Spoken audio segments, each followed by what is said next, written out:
My name is Ernest Nati. I'm presenting on the topic corporate governance. Is it a strategic imperative or a regulatory box thinking? Corporate governance refers to the system of rules, practices, and processes by which company is directed and controlled. It defines how authority is distributed, how decisions are made, and how accountability is enforced. Effective corporate governance goes beyond just following rules. It is about strategically guiding an organization. It also ensures how decision making is transparent and ethical, while also creating sustainable value for the organization over a long period of time. The central tension of this has to do with the shareholder primacy versus the stakeholder accountability. The stakeholder accountability expands responsibility to employees, regulators, customers, and then society at large, whereas the shareholder primacy focuses on profit maximization and then return on investments. Effective corporate governance, as said earlier, is very imperative, is a strategic imperative that balances oversight, ethical stuff, and then long-term value creation for the business. The theoretical framework of this has to do with the various theories. So we have the agency theory, the shareholder theory, the stewardship theory, and others. The agency theory explains the separations between ownership and control. Managers may pursue personal interest unless properly monitored. The stakeholder theory argues that corporations owe responsibilities to multiple groups beyond shareholders. Governance must therefore integrate social, environmental, and ethical considerations into decision making. Stewardship theory and ESG integration. Stewardship theory suggests that managers can also act responsibly, though managers can also act as responsible stewards of organizations' assets when supported by trusted based governance system. Why governance matters? The key drivers of this: mitigating agency costs and fraud risk. Strong governance reduces managerial opportunisms and fraud through monitoring systems such as independent audits and internal controls. Example of these is Enron's collapse that demonstrated extreme failure in agency. The Sarbanes-Oxley Act strengthened corporate accountability requirements. Building investor and public trust. Transparent governance reduces uncertainty and increases investor confidence. And this goes a long way by aligning with global standards like the SOX, the UK Corporate Governance Code, and others.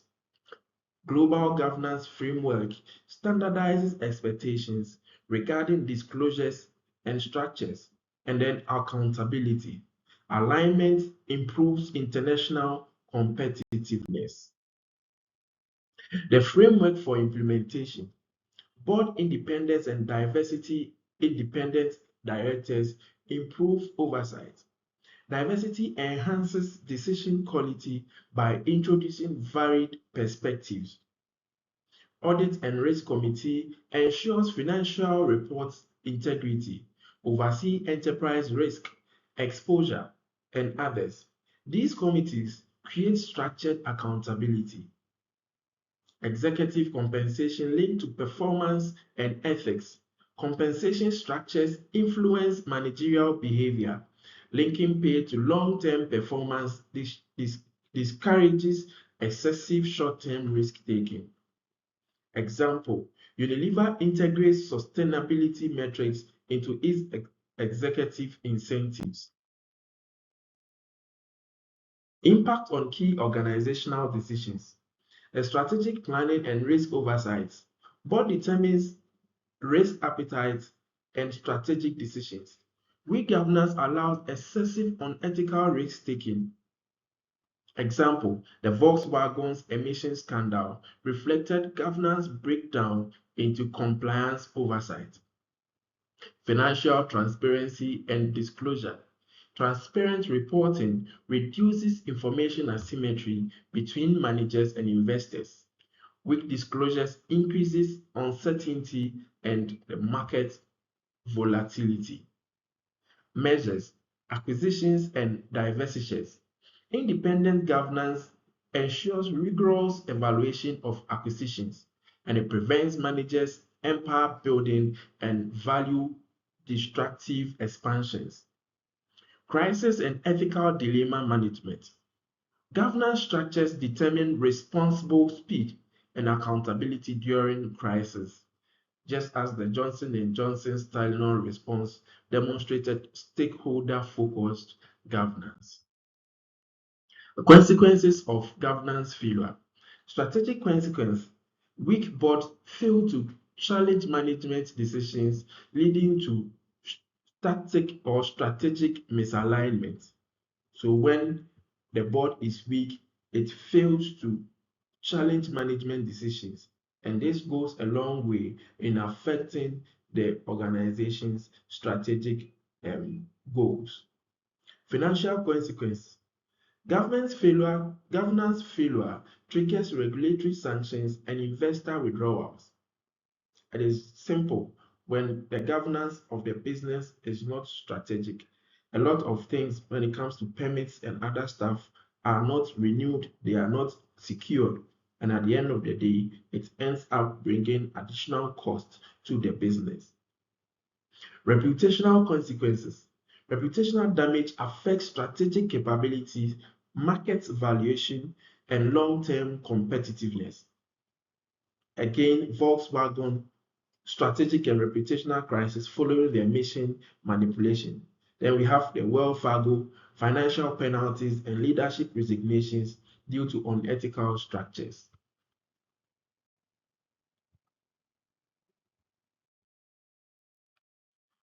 The synthesis and managerial implications. Governance as dynamic but not static. Governance must adapt to regulatory change, technical disruptions, and ESG expectations. So as time goes on, the governance of the business must also adjust and align itself to changes in all aspects of its endeavors. The role of leaders in fostering ethical culture. The board and executive must embed integrity into the organizational system. At all fronts, there must be integrity displayed at the highest form or at the highest level to ensure that the business is running on a very good note. There should be the need for continuous monitoring and adaptations. Effective governance depends on regular evaluation and reforms. In conclusion, governance balances shareholder and stakeholder interests. It shapes strategic decisions and risk management. Failure produces strategic, financial, and reputational collapse. Corporate governance is therefore central to sustainable and ethical business performances. So it means that corporate governance must not, under any circumstance, be looked down, else the business is going to break down, as we saw in the case of Wells Fargo, Volkswagen, and then many other businesses. Thank you.